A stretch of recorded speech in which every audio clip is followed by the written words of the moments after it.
E agora vai intervir Vanessa Fernández. Sí.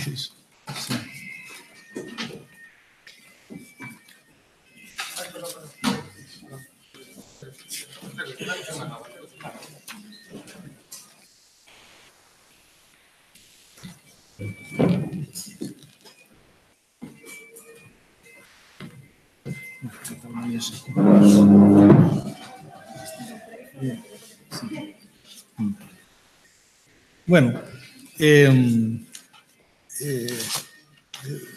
Federico López Silvestre comentaba a proposta dos Ancares que a palabra era ese término aplicado á montaña de Lugo, que era máis ben moi contemporáneo, non? Eu ainda recordo cando a palabra ancarés tiña un sentido peyorativo, non? Se hai 60 anos e chamasen ancarés ao veciño de Piornedo, probablemente levantase o bastón, non? Ou a guiada.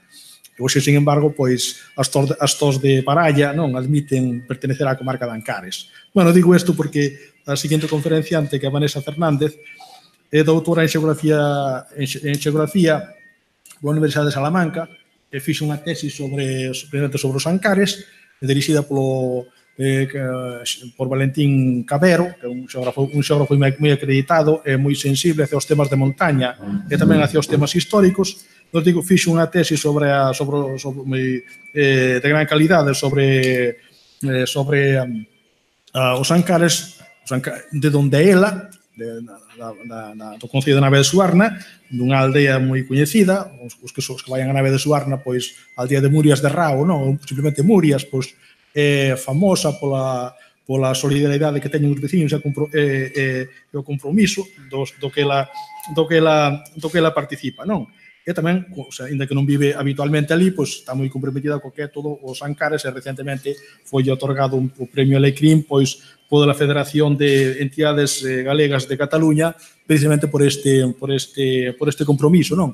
E vai nos a falar do que foi o tema da súa tese, fundamentalmente, non? A paisaxe dos Ancares, 3 miradas sobre un mesmo territorio, non? Se podes limitar o tempo, sí. Ben, gracias. Bueno.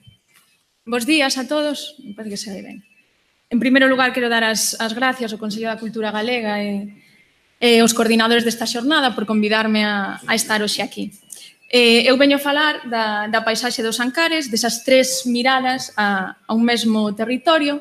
Comezarei con, unhas breves notas sobre o concepto de paisaxe máis empregado nos últimos anos, e tamén despois centrareime un pouco no que son estas miradas ao territorio das que vos quero falar, e xa profundizaremos a través destas 3 miradas no que é propiamente o territorio dos Ancares, a través dunha mirada formal, dunha mirada que se denominou interceptada, e finalmente da mirada vital, que é a máis extensa, a que ocupará máis tempo e tamén máis traballo, porque tamén foi a máis esquecida ao longo dos anos. Está dividido precisamente este último apartado nos tempos pasados, tempos de mudanza e finalmente no tempo presente. Ben, enténdese por paisaxe, segundo o Convenio Europeo da Paisaxe do ano 2000, calquera parte do territorio tal e como a percibe a poboación, cuxo carácter sexa o resultado da acción e da interacción de factores naturais e humanos. Hai algúns aspectos nesta definición, en xeral neste novo concepto de paisaxe deste convenio, que é importante resaltar para o que eu aquí quero contarvos. Por un lado, que se equipara a paisaxe con todo o territorio. Xa non estamos a falar únicamente daquelas paisaxes de beleza excepcional, senón que todo o territorio, paisaxes urbanos, paisaxes rurais, cotidianos, incluso aquelas paisaxes degradadas, tamén se van a introducir aquí dentro, van a ter cabida dentro deste concepto. Defínese como un elemento importante para a calidade de vida e para o benestar da sociedade e, polo tanto, vai constituir tamén, isto tamén é unha novidade, un recurso económico para dinamizar moitos territorios. E, sobre todo, este convenio da paisaxe o que fai é comprometer aos Estados membros a que integren este novo concepto da paisaxe nas súas políticas de ordenación, de medio ambiente, sociais, económicas. E vai a destacar tamén a necesidade de contar coa participación pública, que é un aspecto moi importante que moitas veces non se ten en conta. A toda agora empeza a introducirse, pero, de momento, de xeito, un pouco pobre, por decirlo así. Tamén se vai falar da importancia da sensibilización e da concienciación. Entón, atopámonos ante un concepto de paisaxe como pon aí calquera parte do territorio tal e como a perciba a poboación. Polo tanto, falamos dunha paisaxe como realidade percibida.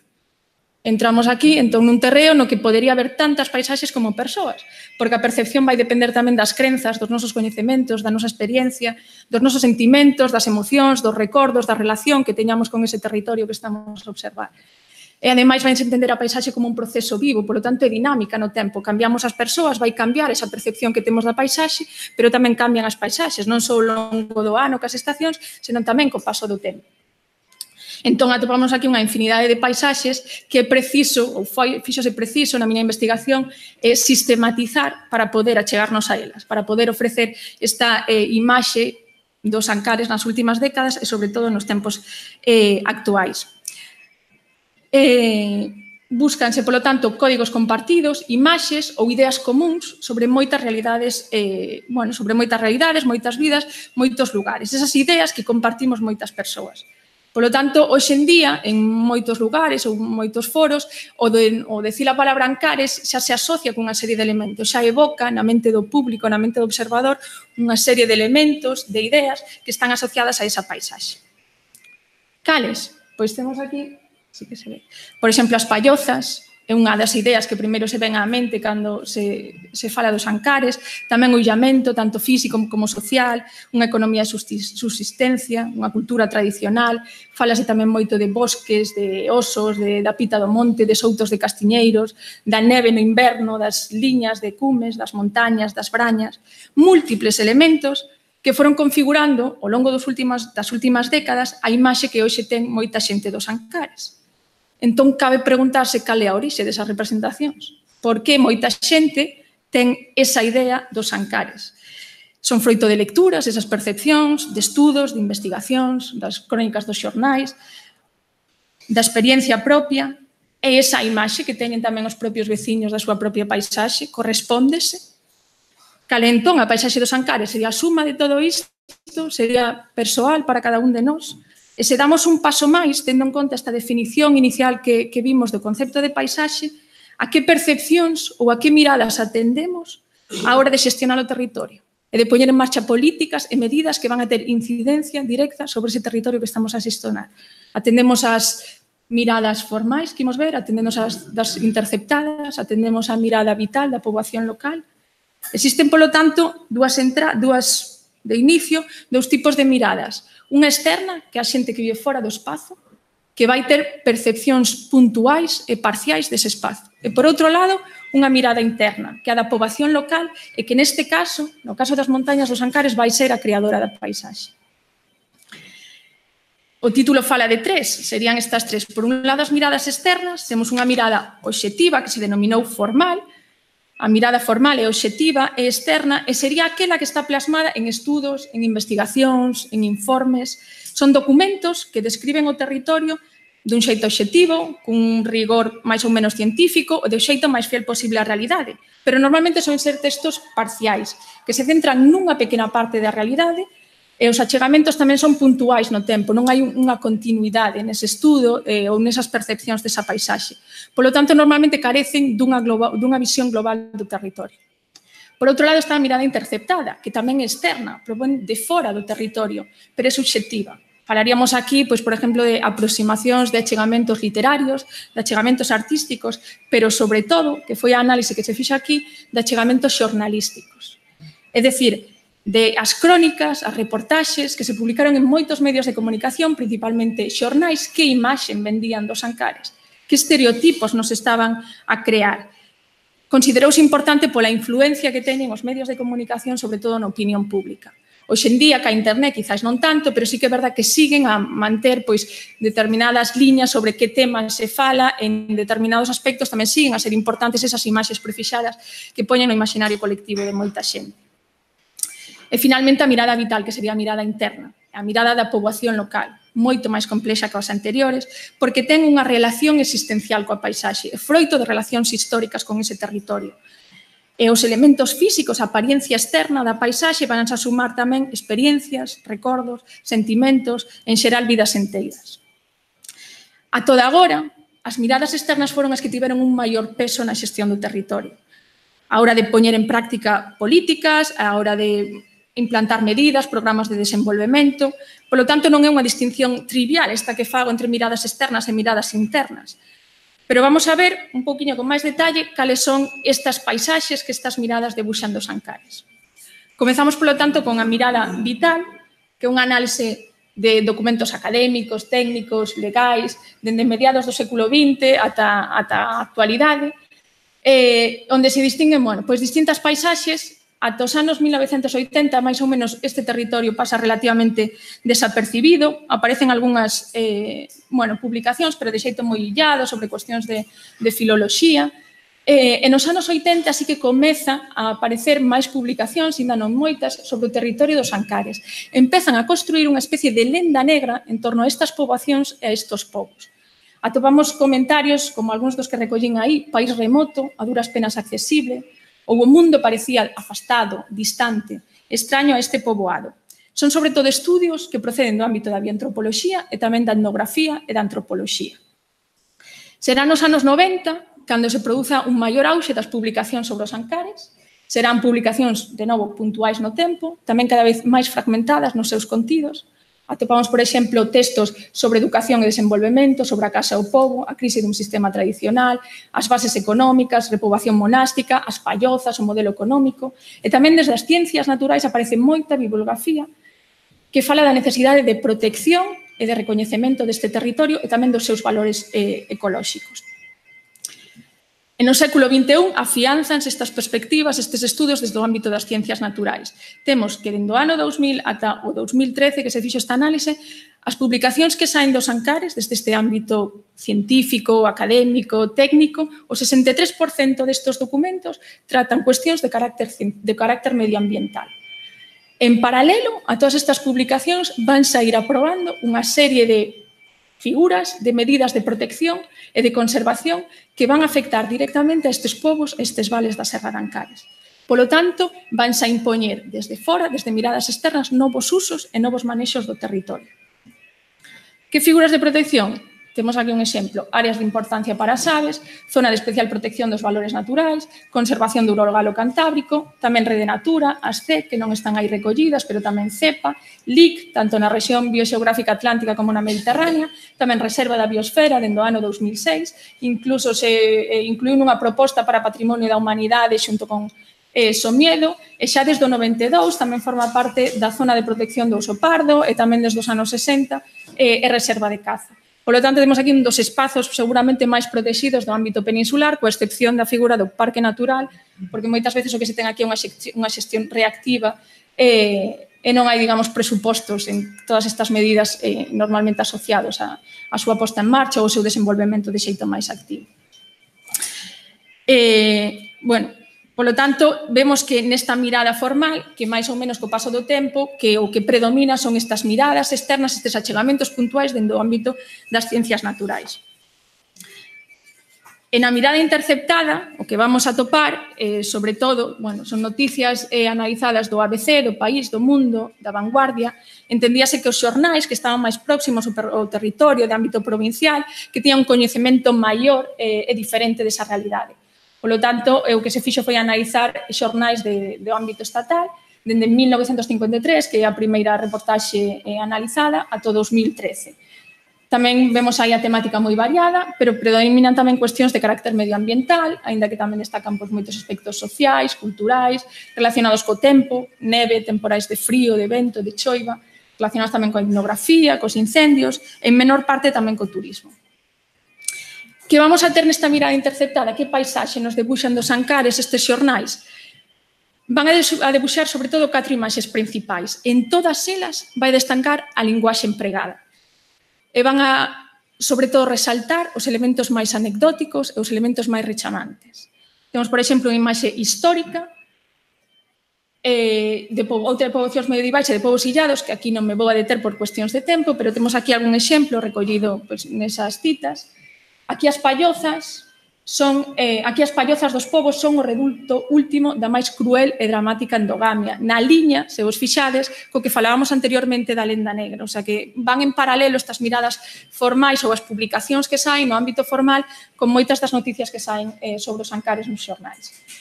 illado durante séculos, aínda perviven a súa natureza bravía e as súas formas de vida protohistóricas. Fixadevos na data, estamos aquí a falar todavía do ano 1998, tamén se fala de poderosa arquitectura das Serra e Picos de Ancares, ou 20 cousas que vos non creeríades, xa no propio titular chamando a atención do espectador, moitas veces movéndose nunha liña que roza, se non o é xa, o sensacionalismo. Como non me podo deter por cuestións de tempo en todas elas, vamos a falar precisamente, ou a modo de exemplo, dun xeito moi breve, das paisaxes virxes, que debuxan estes medios de comunicación ou que debuxaron ao longo das últimas décadas estes xornais sobre o territorio dos Ancares. Que din? Pois detense sobre todo neste tipo de imaxes de paisaxes virxes que xa evoca unha serie de ideas. Falan de montañas de cumes suaves, escarpadas ladeiras, paisaxes fríos e desolados, aldeas escondidas en vales, un manto de neve no inverno e unha festa de regatos e ríos de purísimas augas. En primavera e verán, despois virán as paisaxes virxes. As curvas empenteantes entre as ladeiras dunha serra castigada pola dureza do cru inverno. Fixadevos o que vos decía dese linguaxe que utilizan, que as palabras tampouco son neutrais en moitos casos. Entre tanta natureza salvaxe, as aldeas escóndense recelosas, mirando os vales e os veciños que viven tranquilos, aferrados ás súas costumes e alleos ao devir do tempo. Estamos a transmitir moitas ideas con esta serie de palabras. Ata este rincón de Galicia hai que chegar con ganas de percorrer as súas entrañas, por sendeiros sinuosos que se adentran entre bidueiros, entre carballos, entre cereixos, nogais. E non é difícil que saia ao paso o grito ronco do Urogalo, todo un símbolo dos Ancares. Están a marcar tamén símbolos, como os que vimos na fotomontaxe anterior. E fixadevos que son moi recentes, algunha noticia todavía do ano 2003. Engádense a estas paisaxes virxes, esta paisaxe natural, cando falan dela, elementos do clima, que tamén dan moitos matices e dan moitos xogos xornalistas para, desde moitas veces unha linguaxe quizás un pouco literaria, vender este territorio ou captar a atención do público, porque ao final tamén tanto os xornalistas teñen as súas propias ideas prefixadas, a súa propia percepción do territorio, pero tamén responden a determinados intereses. Despois dunha penosa e longa marcha entre a neve, monte arriba, o sendeiro de ferradura borrado totalmente e a ventisca e o silencio azotándonos a cara. Ese longo rosario dos montes malditos, dos povos perdidos que a neve e o medo sepultan como a mortos durante 2 ou 3 meses o ano. Recorríamos os Ancares, uns montes ásperos e monumentais, abrumados polo sol vertical. Pasábamos ao atardecer polas brañas altas, polos camiños verdes que as sombras ian conquistando. Mentres o vento dos cerros metía nos nosos oídos un lixeiro siseo, como se estivese mandándonos calar. Hai moita xente que esta é a imaxe que ten dos Ancares, pois porque leu estas noticias, porque nunca se chegou a este territorio, entón a percepción que ten de moitas realidades, de moitas vidas, de moitos lugares, é a que recibiu, ou da información que leu, dos coñecementos que lle transmitiron. É importante contrastar estas dúas miradas, parecíame a mí, como veciña dos Ancares, que era importante tamén poñer de manifesto tamén dunha vez cal era a mirada vital, a da poboación local, que pensaban, cales eran as súas percepcións, como entendían eles a paisaxe.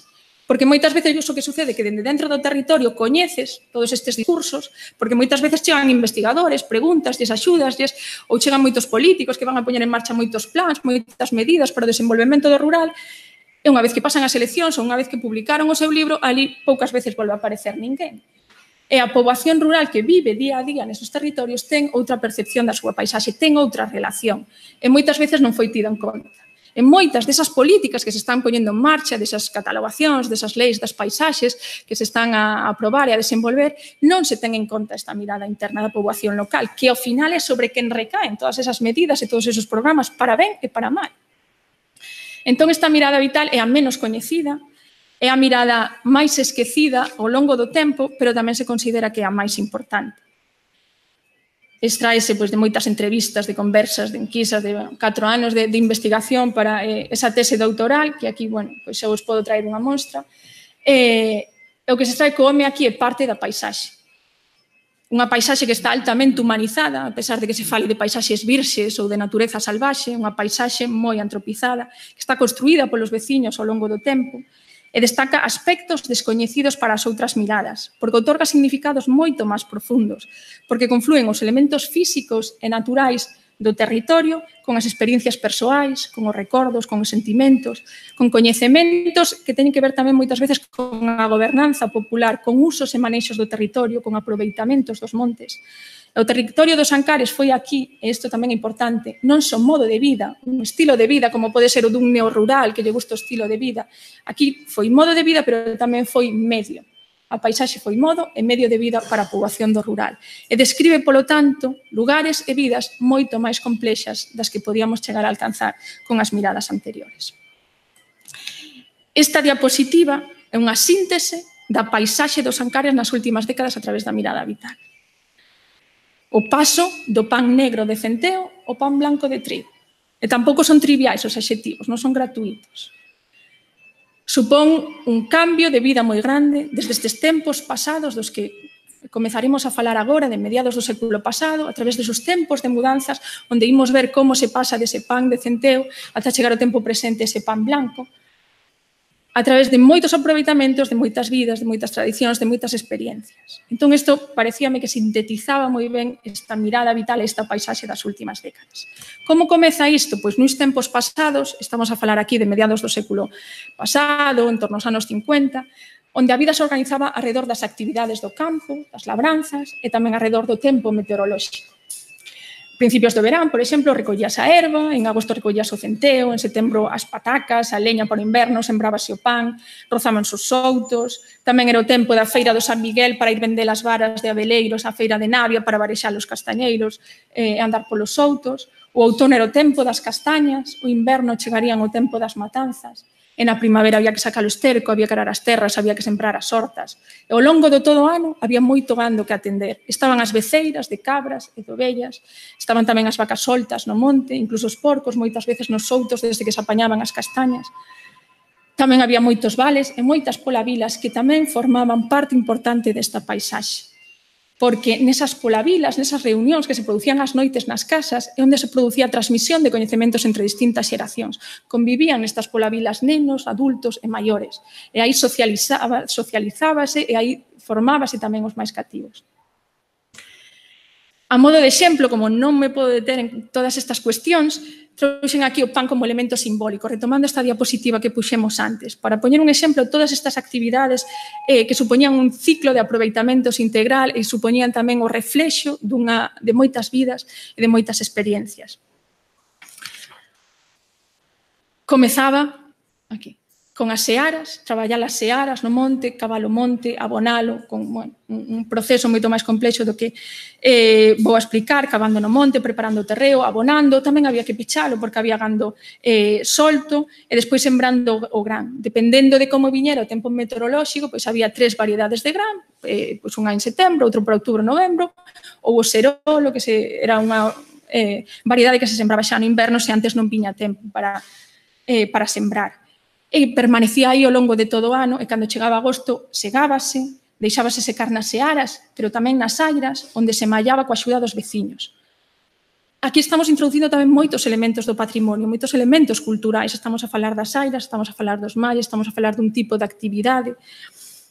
O pan, unha vez que se mallaba, separábase a palla do gran. A palla boa servía para teitar, estamos falando tamén de pallozas, de patrimonio arquitectónico, e a palla mala servía de cama para as cortes, para o gando.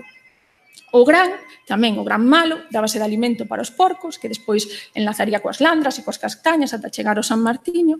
E o gran bo gardábase nas huchas, que temos aquí, dentro dos hórreos, que temos aquí, máis patrimonio destes territorios, ata que se facía necesario ir ao muiño, temos aquí unha imaxe dun muiño, para moelo e para poder facelo pan.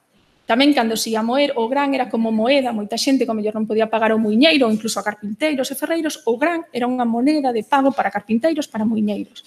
Unha vez moídas a fariña máis mala tamén se daba para os porcos, para engorde, e a fariña máis fina é a que se utilizaba para cocer o pan. E temos aquí unha imaxe do pan, dese pan negro de centeo, que era tan típico ou tan simbólico, precisamente un dos símbolos que non aparecían nas outras miradas, deste territorio, desta paisaxe, destas vidas. Moitas destas tarefas remataban sempre con bailes, con festas, con merendas de todos os veciños que participaban. Tamén era un espacio de socialización, de folclore, de festas populares. E cando non se daban esas situacións, entonces tiñamos a lareira e a vida ao redor das cociñas destas polavilas que comentaba anteriormente. Polo tanto, a paisaxe que tiñamos, a imaxe da esquerda, cambiará, mudará desde esos tempos pasados hacia outra imaxe nos tempos presentes. Que se ve claramente o impacto visual, esa paisaxe visual que temos aí, as searas amarillas que debuxan uns cores dourados e unhas texturas diferentes tamén na paisaxe. Respecto da paisaxe actual que temos agora, onde aínda se perciben esos terreos que foron cultivados, pero que xa se ve que están abandonados e que van de monte, que tamén vai ser importante. Entramos, por lo tanto, nos tempos de mudanzas. Que cambios se produciron? Como chegamos desa paisaxe de searas, de dourados, a esta outra paisaxe máis actual? Estos tempos de mudanzas, sobre todo, a partir, como recollo aquí dun veciño de Rao, comezou a despegar o mundo sobre os anos 65 ata 70. Ata aí, todo era igual que 100 anos antes. E que cambios se produciron na paisaxe? O éxodo rural, máis do 70% da poboación perdeuse en estes concellos dende 1950. Vai a ser moi importante. Non queda quen coma, nin quen traballe, nin quen atenda a todos estes aproveitamentos.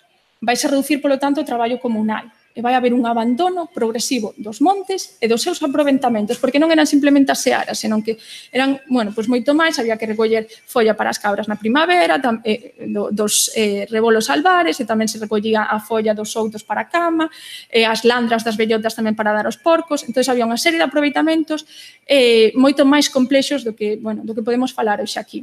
Desaparecen tamén as polavilas e vai a ser moi importante que comezan a entrar ingresos regulares en moitos fogares. Isto vai a supoñer cambios na alimentación, vai a supoñer tamén cambios na paisaxe visual, porque chega a luz, e tamén cambios na paisaxe sonora, chega a luz, chega a auga ás casas, chegan electrodomésticos, vamos a ter neveiras, conxeladores nos que xa a típica matanza que se conservaban os alimentos pois en salgado ou afumado, agora xa podemos conxelar. A nevera tamén vai permitir que se introduzcan alimentos como pescado ou como determinadas froitas que ata agora non había. E cambios na alimentación porque non é só que se deixe de cocer o pan, que se empeza a comprar, senón que tamén se empeza a comprar o leite, polo tanto, determinado tipo de gando xa non vai ser necesario ou xa non van a ter en moitos fogares.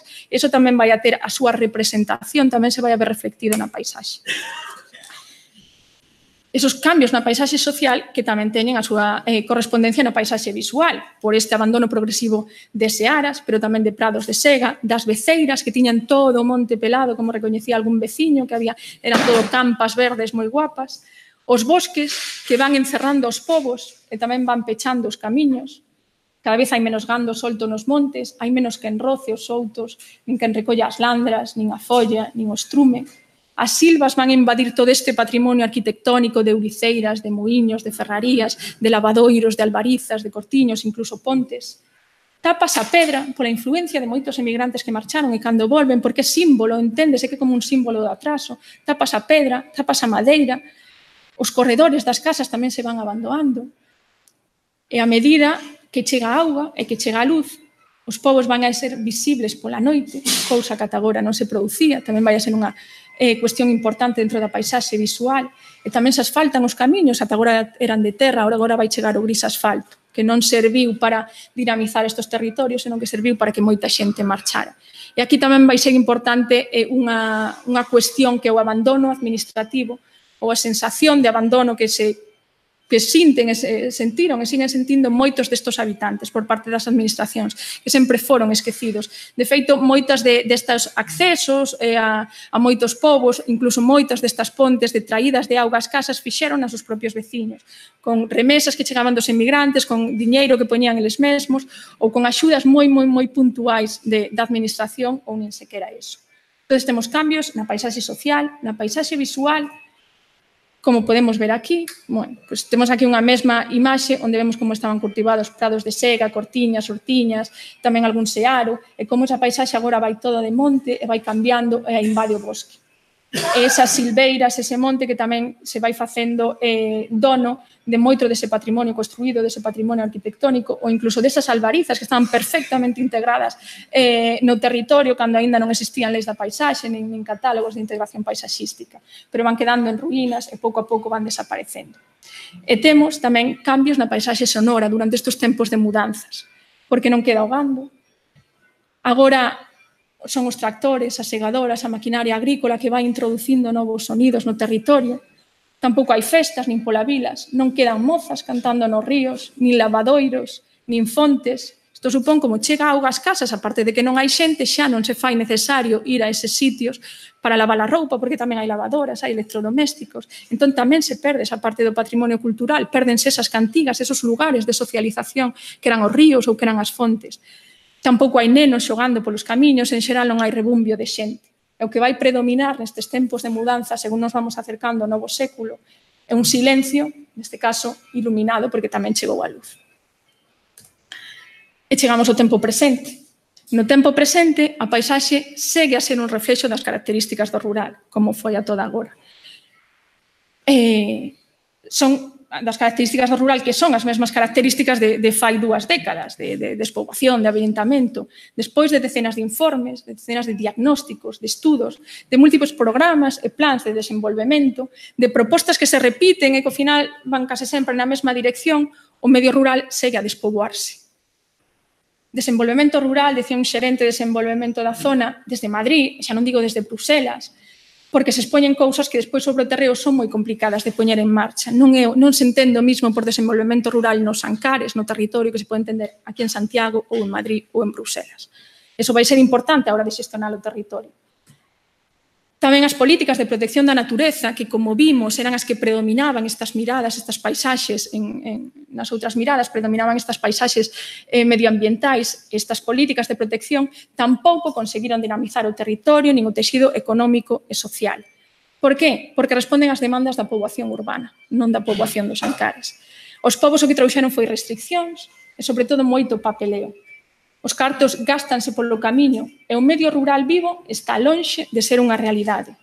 Decía un secretario de Gandeiros en relación con todo este papeleo que en moitos sectores, precisamente na gandería, o tema do papeleo era exagerado e cada vaca tiña unha carpeta de 8 tomos. E iso era así. Tamén decían que había moita xente vivindo dos Ancares e moita xente vivindo ben dos Ancares por estes plans de desenvolvemento, por estas medidas de protección da natureza, xente vivindo ben dos Ancares ou gracias aos Ancares sen haber pisado nunca este territorio. Que queda, entón? Queda certa reforestación de pinos, a marxe das características do rural que falamos, de despoboación, de avillentamento, de moita burocracia lenta, excesiva, dunha falta de adaptación dos servizos. Queda certa reforestación de pinos, que podemos apreciar aquí nesta imaxe. Tamén quedan pastizais nos cumes alombados. Quedan pequenos desbroces para o gando vacún, que agora xa non é para o autoconsumo, senón que é para a venda de carne, e tamén quedan algunhas hortas de policultivo. Porque aínda queda xente, non nos temos que olvidar de que aínda queda xente no rural, a pesar de que a tendencia é que cada vez vayan a menos. Van a menos, e o que sucede, como dicen moitos veciños, é que eles van a menos e tamén a paisaxe porque vai todo de monte. A despoboación e o abandono administrativo e tamén social son parte destacada da paisaxe actual. As aldeas volven a quedar a escuras porque xa non queda xente e tamén porque cambiar unha bombilla xa é a precio de ouro. Poñer unha bombilla en algún destes povos que estaban moi lonxe era moi costoso, como recoñecía algún dos alcaldes, pois porque había que pagar o seguro do coche, un non pode ir só, entón sempre tens que buscar de facer outra cousa, porque se tes que ir desde San Román a Piornedo cambiar unha bombilla, xa esa bombilla a precio de ouro.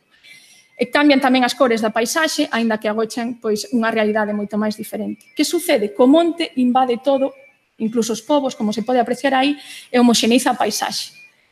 Que pode parecer, non sei, o mellor para algunhas miradas, bosques virxes moi profundos e de gran beleza, pero en realidade se facemos zoom o que temos é isto, un bosque mesto e cheo de matogueiras, camiños pechados, fincas sin limpar, soltos sin limpar, e pechados os camiños para persoas, para gando e tamén para a fauna. Desaparece tamén o patrimonio inmaterial e aquí a toponimia é un exemplo moi característico de todo iso. E que sucede? Pois que a paisaxe tamén cala, perde a memoria do lugar. Polo tanto, non hai unha aposta decidida polo medio rural. O territorio é o mesmo, pero a paisaxe cambia en función das miradas que van a destacar uns ou outros elementos. Vanse a poñer as miradas externas e as percepcións parciais, urbanas e medioambientais fronte aos aspectos sociais e a realidade cotiá do territorio dos Ancares.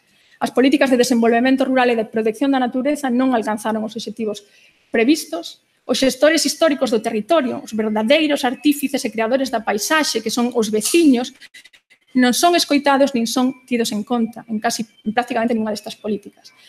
De xeito tal que xentes e montes seguiron o camiño iniciado a mediados do século pasado, cara ao abandono do rural e da montaña, entendida como un espazo de esperanza e como un espazo tamén de vida. E co abandono do rural perdense ecosistemas, perdense valores, recursos patrimoniais, empobrecese a paisaxe, pero tamén a sociedade. E así o monte queda a merced de algún lume voraz entre cuxas lapas bramará o bosque chamando inutilmente por aqueles que o coidaban e que xa non están. Moitas gracias.